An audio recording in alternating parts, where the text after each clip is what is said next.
충만하시기를 기원합니다. 오늘은 은혜와 권능의 충만함으로, 은혜와 권능의 충만함으로 라는 주제를 가지고 같이 말씀 생각해 보겠습니다. 오늘 본문에서부터 7장 60절까지는 스데반에 관한 내용입니다. 스데반의 체포, 그리고 스데반의 설교, 그리고 순교에 관한 내용입니다. 그래서 오늘은 그 첫 번째 시간으로 스데반의 이 체포와 관련된 전반적인 내용을 좀 살펴보고자 합니다. 성령과 지혜가 충만했던 초대교회 7 집사 중에 한 사람으로 선택되었던 이 스데반에 대해서 8절에 보니까 은혜와 권능이 충만하여서 기사와 표적을 민간에 행했다, 이렇게 기록하고 있습니다. 기사라고 하는 것은 불가사의한 일, 경이로운 일을 말하고, 표적은 초자연적인 일을 말합니다. 그래서 스데반이 행했던 기사와 표적에 대한 구체적인 그 내용을 성경에서 언급하지 않기 때문에 정확하게 알 수는 없지만, 당시에 이 분위기적으로 추측을 해보면 병자를 고치거나 귀신을 내어쫓는 그와 같은 일들이 아니었겠나 싶습니다. 그래서 이 많은 사람들이 이제 스데반에게 몰려들기 시작을 했는데, 또 이 기득권 세력들의 특유의 시기심이 발동을 해가지고 스데반을 찾아와서 또 논쟁을 하기 시작합니다. 그래서 어떤 사람들이 스데반을 찾아왔는가에 대해 구절을 보니까요, 자유민들이랬죠. 그 자유민들이 어떤 사람들이냐, 즉 구레네인, 알렉산드리아인, 길리기아와 아시아에서 온 사람들이다, 이렇게 기록합니다. 자유민들은 로마의 포로에서 자유를 찾게 된 유대인들을 말하죠. 로마의 폼페이 장군이 유대인을 정복했을 때 맹렬하게 저항하는 유대인들을 포로로 잡아가지고 사방으로 흩어버렸습니다. 그 흩어졌던 지역들이 이 본문에서 지금 언급하고 있는 구레네와 알렉산드리아, 그리고 길리기아와 아시아 등이었던 거죠. 구레네는 북아프리카 리비아에 있는 지역인데요. 이곳에 살던 유대인들이 당시 구레네 지역 인구의 4분의 1 정도 되었다고 합니다. 많이 살았죠. 또 구레네 하면 또 오는 사람 있죠. 구레네 시몬, 예수님의 십자가를 대신 지고 갔던 사람입니다. 또 알렉산드리아는 이집트의 알렉산드리아를 말하는데, 여기에는 당시 약 한 10만 명 정도의 유대인들이 살았다고 합니다. 당시 최대의 상업과 무역의 중심지였고 헬라어를 공통으로 사용했던 도시였다고 알려져 있습니다. 길리기아는 서아시아 동부, 지금의 터키 땅인데 바울의 고향이기도 하죠. 헬라 문화권에 속했고 헬라파 유대인들이 많이 살았던 곳이기도 합니다. 그리고 아시아는 주로 에베소 지역을 말하는데, 이곳에도 역시 유대인들이 많이 살았다고 전해집니다. 그래서 로마의 폼페이 장군에 의해 유대인들이 강제적으로 여러 지역으로 이렇게 흩어져 살다가 어거스트 시저라든지 디베리우스라든지 이런 사람들에 의해 풀려나 이제 자유인이 되었던 겁니다. 그래서 이 본문 구절에서 말하는 자유민들은 이런 역사적 배경을 가지고 있었던 사람들을 말합니다. 이렇게 이제 자유인이 되어 돌아온 유대인들을 이제 예루살렘 돌아와서 이제 회당을 세웁니다. 당시 예루살렘에는 무려 한 480여 개의 유대인 회당이 있었다고 전해지는데요.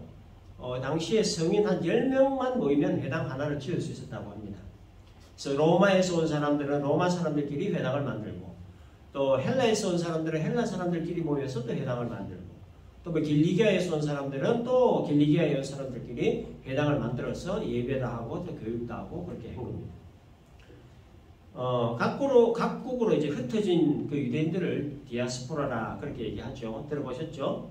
그래서 유대 땅 바깥으로 흩어져 살았던 유대인들을 디아스포라라 그렇게 하는데, 이제 흩어져 살면서 유대적인 종교 규범과 생활 관습을 유지하는 유대인들을 디아스포라라고 얘기합니다. 그래서 구레네, 알렉산드리아, 길리기아, 아시아 등의 지역으로 흩어져 살던 이 디아스포라들이 예루살렘으로 돌아와 회당을 지어서 예배드리고 또 교육을 하고 그렇게 신학의 개성을 이어갔던 겁니다. 스데반도 이 디아스포라 중에 한 사람이었는데, 어느 날 예수를 믿게 되었죠. 그리고 이제 유대인들을 전도하기 위해서 이제 회당에서 이제 복음을 전했던 겁니다.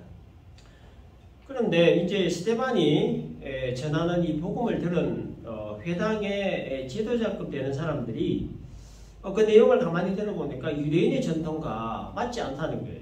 그래서 이제 스데반과 논쟁을 하기 시작을 한 겁니다. 뭐 얼마의 수가 스데반과 논쟁을 했는지 정확하게 모르지만 스데반이 논리적으로 지혜롭게 말을 아주 잘한 것 같습니다. 10절에 보니까 스데반이 지혜와 성령으로 말했다라고 하죠. 성령께서 스데반에게 지혜의 말을 주셨다는 겁니다. 그러니까 뭐 이길 사람이 없죠. 여러 명의 유대인들이 스데반 한 명과 논쟁을 해도 스데반을 뭐 다겨낼 수가 없었던 겁니다. 그래서 이들은 이 말로는 안 되겠다 싶어서 이제 이들이 끄덕던 카드가 뭐냐면 이제 스데반을 중상모략으로 몰고 가기 시작을 한 겁니다. 그래서 사람을 돈으로 매수해가지고 거짓 증언을 하라고 했던 겁니다. 11절을 보니까 사람들을 매수하여 말하게 하되 이 사람이 모세와 하나님을 모독하는 말을 하는 것을 우리가 들었노라 하게 하고 이렇게 되어 있죠. 이 사람들이 스데반에게 누명을 씌우려고 했던 제목은 두 가지입니다. 크게 하나는 모세의 율법에 관한 거고 하나는 성전에 관한 거였습니다. 그래서 모세를 모독했다라고 하는 것은 모세의 율법을 모독했다는 말이고 하나님을 모독했다는 것은 그 성전을 모독했다. 성전을 모독했다는 것은 하나님을 모독했다. 이렇게 연결되는 거예요. 그래서 유대인에게 있어서 이 율법과 성전은 전부라고 해도 과언이 아닐 정도로 이 목숨처럼 이렇게 지키고 있는 영역인데 이것을 모독했다라고 하는 것은 곧 죽음을 의미하는 거예요. 그래서 사람을 돈으로 매수해가지고 스데반을 이런 식으로 중상모략을 했던 겁니다. 유대인들이 이렇게 거짓 증언한 사람을 매수를 해놓고 난 다음에 회당이 지도자급 되는 장로와 서기관들을 또 충동질을 해서 스데반을 체포하여 공회 앞에 세우게 했습니다. 그리고 이제 매수했던 거짓 증인들을 내세워서 거짓 증언을 하게 했죠. 그 거짓 증인의 내용은 뭐냐? 예루살렘 성전을 헐라라고 하셨던 예수님의 그 말씀을 스데반이 말했다는 거죠. 이게 악마의 편집이죠. 악마의 편집. 요한복음 2장 19절에서 예수님이 너희가 이 성전을 헐라 내가 사흘 동안에 일으키리라 하는 말씀을 분명히 하셨습니다.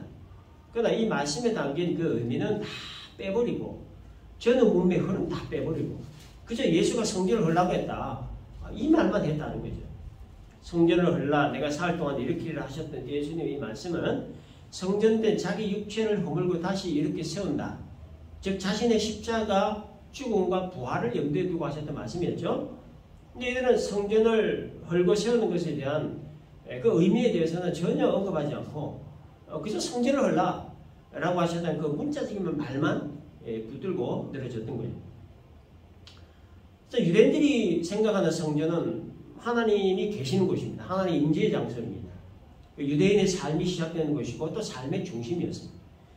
하나님이 계시는 곳이 성전이고 그 성전을 중심으로 유대인들의 삶이 이루어지기 때문에 그래서 유대인들이 이 성전을 생명보다 더 귀하게 여겼던 거예요. 근데 성전을 헐라라 하신 예수님의 말씀은 이건 뭐 죽으라는 말과 같은 얘기죠. 분명히 이거는 성전을 모독하는 말이기 때문에 절대로 용납할 수가 없었던 겁니다. 그리고 이 성전을 모독하는 것은 곧 이제 하나님을 모독하는 행위로 간주를 했기 때문에 그래서 이 성전 모독죄를 가장 큰 죄로 얘기했던 겁니다. 그래서 예수께서 유대인들로부터 이 공분을 샀던 여러 이유들 중에 하나가 바로 이것 때문이었고 그래서 누구든지 성전에 관한 말을 부정적으로 하면 성전 모독죄로 예외 없이 처벌을 받았던 겁니다. 그거를 잘 알고 있던 이 디아스포라 유대인들이 이 성전에 관한 문제를 아주 민감하게 반응하는 종교 지도자들에게 스데반을 이렇게 중상모략을 해서 고발을 했던 겁니다. 말로는 도저히 못 당하니까 거짓 증언을 하게 해서라도 스데반을 없애려고 했던 거죠.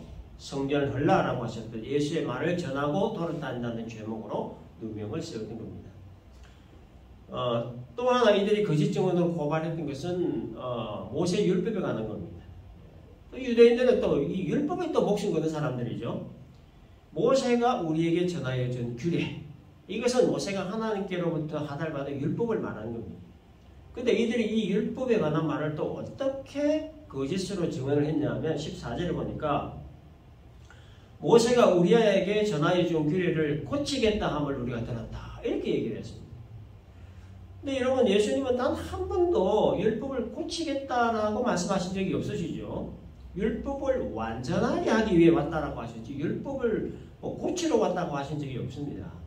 거룩하고 완벽한 율법의 수준에 도달하지 못하는 인간의 연약함과 무능함을 아시고 예수께서 친히 십자가 죽음을 통해 그 율법의 요구를 완성하기 위해 오셨다라고 하신 것이지 이 율법은 뭐 인간이 지킬 수가 없으니까 인간 수준에 맞도록 이렇게 고치고 저렇게 고치고 그렇게 뭐 율법을 뜯어 고치기 위해서 오신 것이 아니었다라고 하는 겁니다. 그런데 매수된 이 거짓 증인들은 스데반이 예수가 율법을 고치러 왔다라고 말했다고 이렇게 거짓 증언을 했던 겁니다. 예수님이 그런 말씀하신 적도 없고 또 스데반도 그런 말을 한 적이 없는데 말을 만들어가지고 거짓으로 꾸며서 편집해서 거짓 증언을 했던 겁니다. 유대인들에게 있어서 모세는 영웅이죠. 출애굽 역사의 중심에 서 있는 인물이고 지도자고 또 하나님으로부터 율법을 직접 하늘받은 자이고 또한 그 율법을 자기들에게 직접 전달하고 가르친 자이기 때문에 유대인에게 있어서 모세는 영웅입니다. 따라서 율법을 고친다는 말은 율법을 전해준 모세를 모독하는 말이고 이것은 또한 모세에게 율법을 하달해 주신 하나님을 모독하는 말이었던 겁니다. 그래서 디아스포라 유대인들은 종교 지도자들이 무엇에 민감한 반응을 하는지 무엇을 생명처럼 중요하게 여기는 것을 잘 알기 때문에 그래서 가장 민감한 이 두 가지를 가지고 거짓 증언을 하게 했던 겁니다. 만일에 이 두 가지 죄목을 공회에서 받아들인다면 스데반은 성전 모독죄, 율법 모독죄로 사형에 처해집니다. 당연히 하나님 모독죄도 추가되겠죠. 그래서 이 디아스포라 유대인들이 사람을 매수를 해가면서까지 거짓 증언을 하게 했던 이유가 바로 이겁니다. 스데반을 예수님처럼 성전 모독죄와 율법 모독죄를 뒤집어 쓰고 제거하기 위함이었다는 거예요. 그런데 우리가 좀 주목해서 봐야 할 것이 하나 있는데요. 이는 스데반의 얼굴 모습입니다. 얼굴 모습. 거짓 증언으로 중상모략하는 자들의 말을 듣고 있는 스데반의 얼굴 모습 주목해야 되는데 15절 보니까 그 얼굴이 천사의 얼굴과 같더라 이렇게 기록되어 있습니다. 스데반이 서 있는 것은 공회입니다. 예루살렘 최고 의결기관인 공회에서 종교 지도자들이 거기 다 모여 있는 곳에서 거짓 증언으로 중상모략하는 거짓 증인자들이 있는 그곳에서 그런 분위기에서 말이에요. 스데반의 얼굴이 천사와 같았다라고 하는 겁니다. 어떻게 사람의 얼굴이 천사 같은 얼굴 모습이 될 수 있을까 하는 거죠. 천사의 얼굴을 제가 한 번도 직접 본 적이 없어서 어떻게 생겼는지는 잘 모르지만 아마도 조금 더 이런 분위기에서도 조금 더 유동하지 않는 평화로운 얼굴 모습이 아니었겠나 그렇게 싶습니다. 자신을 거짓으로 증언하고 중상모략을 하는 그 자리에서 만일 이 거짓 증언이 공회원들에게 받아들여진다면 스데반은 거기로 인생 끝나는 거예요. 근데 스데반은 그 마음에 평이 올리지 않고 평화로운 모습의 얼굴 표정으로 서 있었다는 거예요. 어떻게 이럴 수가 있을까 하는 겁니다. 스데반의 얼굴이 천사의 얼굴같이 될 수 있었던 그 원동력은 뭘까라고 하는 거예요. 그 해답이 본문 8절에 있습니다. 스데반이 은혜와 권능이 충만하여. 성경은 스데반이 은혜와 권능이 충만했기 때문에 이룰 수 있었다라고 말씀합니다. 은혜에 대한 일반적인 개념은 하나님께서 베푸시는 사랑을 말하는 거죠.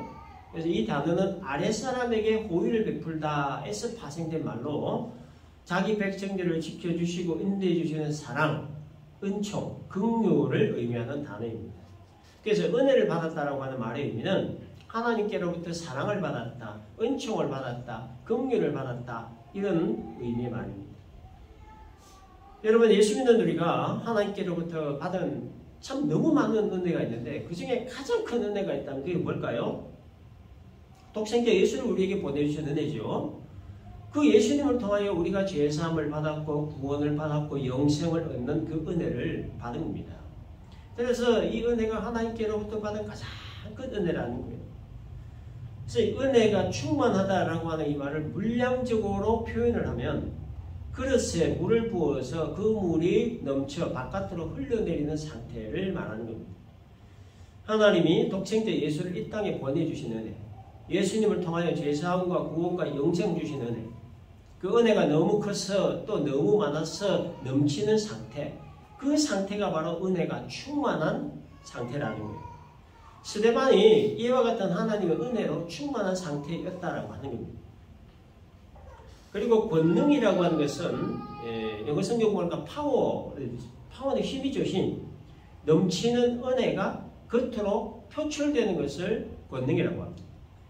따라서 스데반이 은혜와 권능이 충만했다라고 하는 이 말은 하나님께로부터 받은 은혜가 너무 커서 그 은혜의 힘이 바깥으로 표출된 상태가 되었다라는 의미의 말이에요. 이것이 바로 스데반의 얼굴을 천사와 같은 얼굴이 되게 했던 원동력이었다는 거예요. 또 다음 주에 살펴볼 것이지만 사도행전 7장 가보면 이제 스데반이 복음 전하고 난 이후에 유대인들이 던진 돌에 만자 피 흘려 죽어갈 때 뭐라고 했습니까? 주여 이 죄를 그들에게 돌리지 마소서 하면서 죽었죠. 죽음의 고통과 그 두려움마저 초월을 하고 자기를 향해 돌 던진 자들을 오히려 불쌍히 여기고 그들의 죄를 용서해 달라고 기도할 수 있었던 것은 은혜와 권능으로 충만한 상태였기 때문에 가능한 일이었다는 거예요. 하나님께로부터 받은 은혜가 너무 커서 그 은혜의 힘이 바깥으로 표출된 상태가 되었기 때문에 이럴 수 있었다는 겁니다. 그러므로 은혜와 권능으로 충만한 상태가 되는 것은 현실적, 위기적 상황을 극복해야 하는 원동력입니다. 현실의 어려움과 힘듦을 추월케 하는 원동력입니다. 불안한 마음과 두려운 마음을 추월케 하는 원동력, 그리고 염려와 근심을 추월하게 하는 원동력, 말씀에 순종케 하는 원동력이 바로 은혜와 권능으로 충만한 상태인 겁니다. 초대교회 성도들이 자기 소유를 팔아 서로 나누고 섬길 수 있었던 것도 은혜와 권능으로 충만해져 있었기 때문입니다. 베드로와 요한이 보고 들은 것을 말하지 않을 수 없다라고 담대히 말할 수 있었던 것도 은혜와 권능으로 충만해져 있었기 때문입니다. 히브리파 유대인과 헬라파 유대인들 사이에 일어난 그 갈등을 평화롭게 해결을 할 수 있었던 것도 은혜와 권능으로 충만해져 있었기 때문이었습니다. 중상 모략하는 말을 듣고서도 천사의 얼굴 모습을 유지할 수 있었던 그 스데반, 또 돌에 맞아 죽는 순간에도 위풍당당하게 죽을 수 있었던 그 원동력도 은혜와 권능으로 충만해져 있었기 때문이라는 현실의 위기를 극복해 하는 원동력, 불안과 염려와 근심과 두려움을 추월케 하는 원동력, 그리고 말씀에 순종케 하는 원동력, 그 원동력이 바로 은혜와 권능으로 충만한 상태인 겁니다. 그러므로 하나님의 백성들 우리들 역시 은혜와 권능으로 충만한 상태를 항상 유지해야 되는 겁니다. 은혜와 권능으로 충만한 상태를 위해서 첫 번째로 할 일이 있습니다. 그게 뭐냐?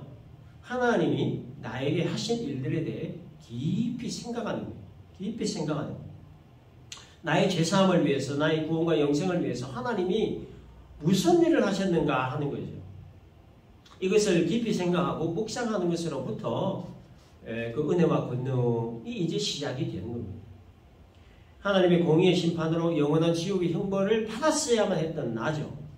그런 나를 위해 독생자 예수를 이 땅에 보내주시고 나를 위해 십자가 달려 피 흘려 죽으시고 또 나를 위해 벌하게 하신 하나님, 지금까지 지내온 모든 것 하나님 은혜라, 이것을 깊이 생각하는 것으로부터 은혜와 권능으로 충만해지기 시작한다는 거예요. 이게 출발점이라고 하는 거죠.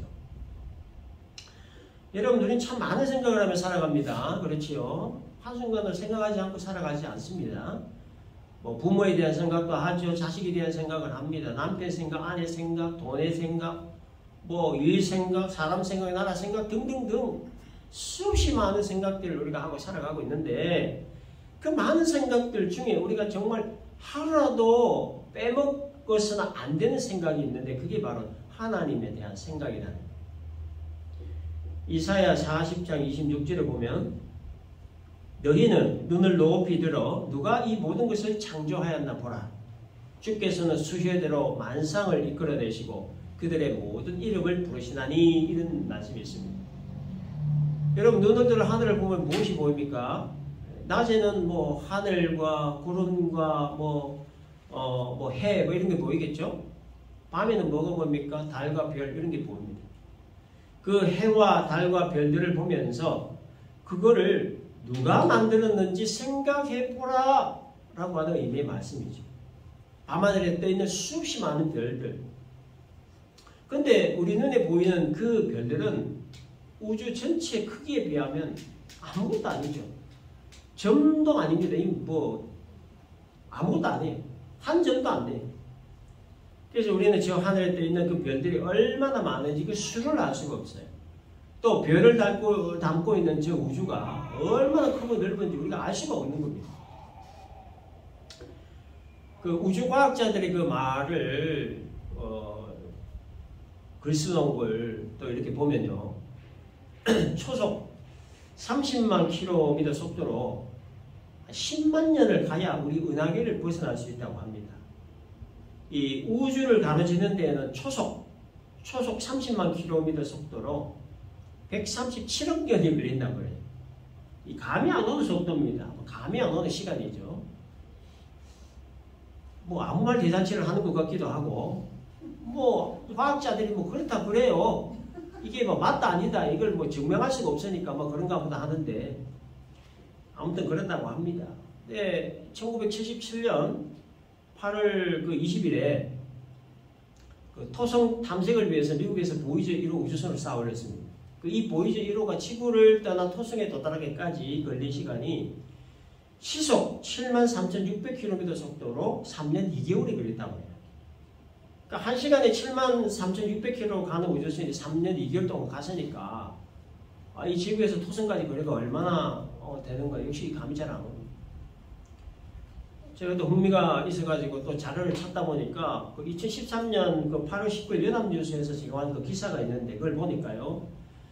이 보이저 1호가 2013년 8월에 발사 35년 만에 태양계를 벗어나 성간 우주로 들어간 것으로 보인다라고 했습니다.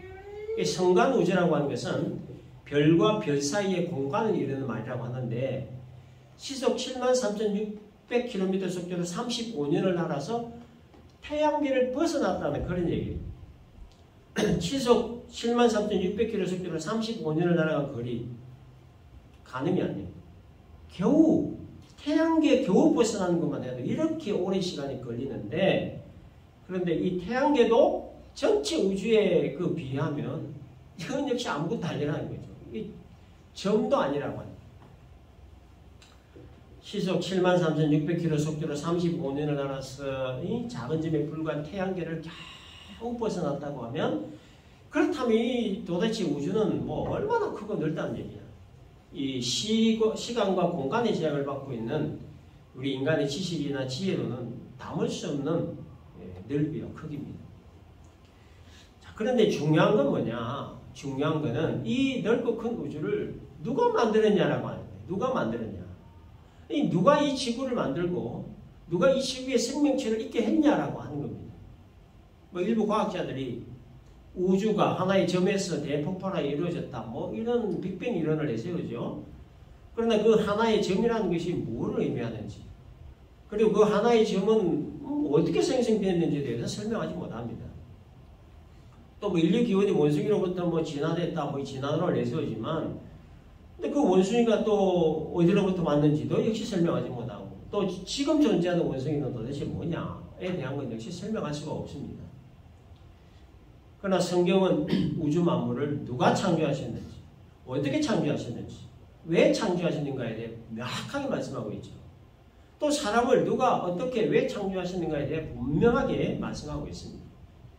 하나님이 이 광대한 우주를 창조하셨고, 또 이 지구를 창조하셨고, 그리고 사람을 비롯한 모든 생명체들을 창조하셨다라고 성경은 분명하게 말씀하고 있다는 겁니다. 뿐만 아니라 우주를 창조하신 하나님은 그냥 내버려 두지 않았어요. 우주 스스로 니네들끼리 알아서 잘 돌아가라 그렇게 내버려 두지 않으시고, 하나님이 정하신 법칙에 따라 질서정연하게 움직이도록 지금 이 순간에도 친히 운행하시고 다스리고 계신다는 거예요. 천문학자들 말에 의하면은 지름 1km 정도 되는 이 소행성들이요, 1년에 약 한 1000개에서 2000개 정도 지구 주변을 아슬아슬하게 스쳐 지나간다고 합니다.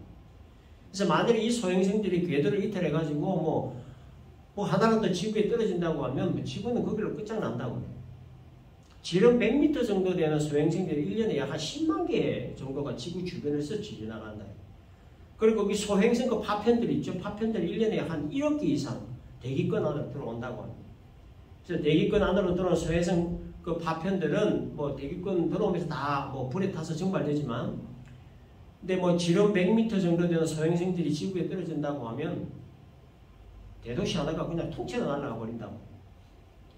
하나님이 이 우주를 질서정연하게 운행하시지 않으신다면 그 수없이 많은 소행성들은 벌써 지구와 충돌해가지고 없어져도 벌써 없어지고 말았을 거라는 거예요.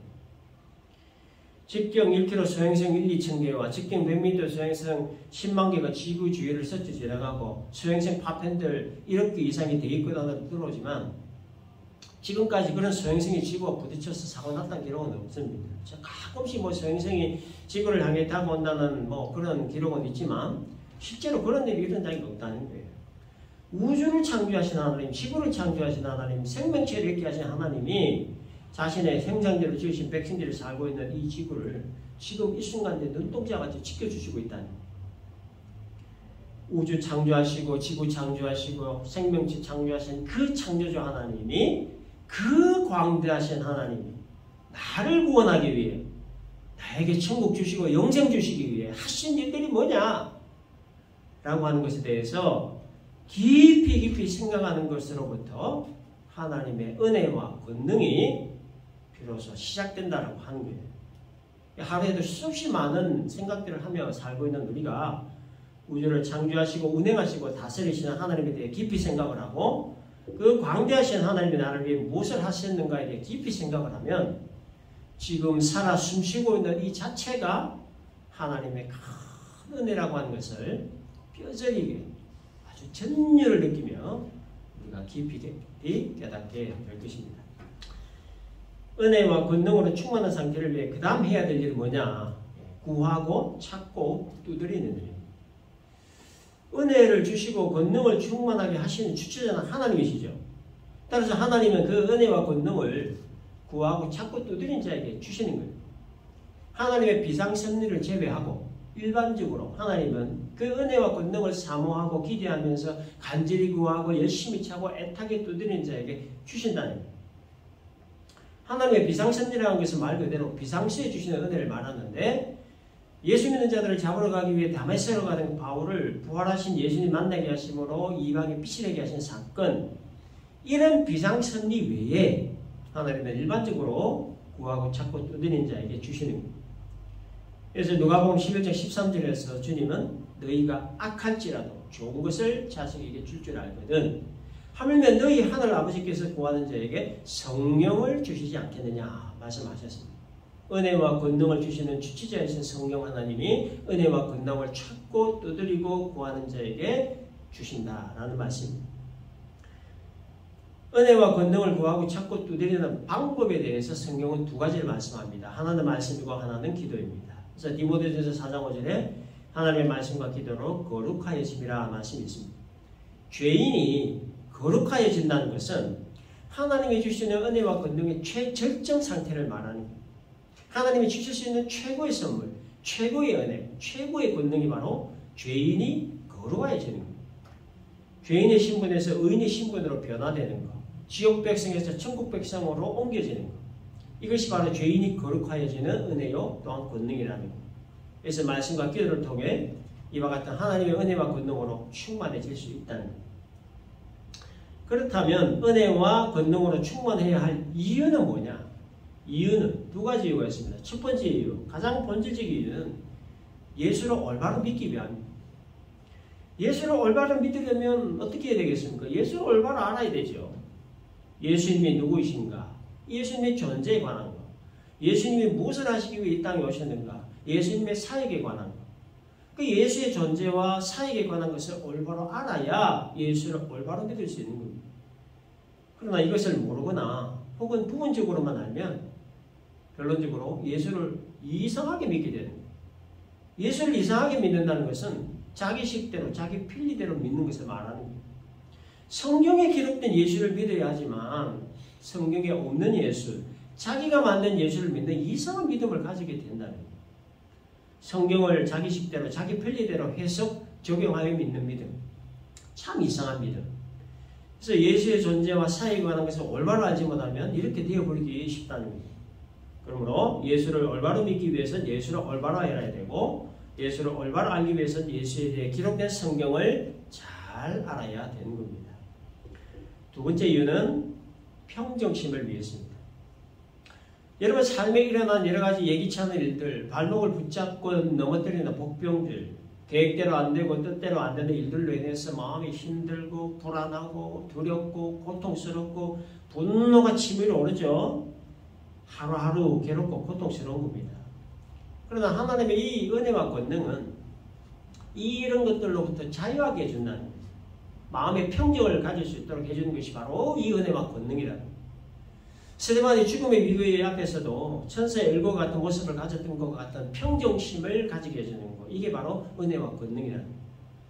그래서 우리가 하나님의 은혜와 권능으로 충만한가 안 한가를 가늠할 수 있는 가장 쉽고 가장 분명한 방법이 이겁니다.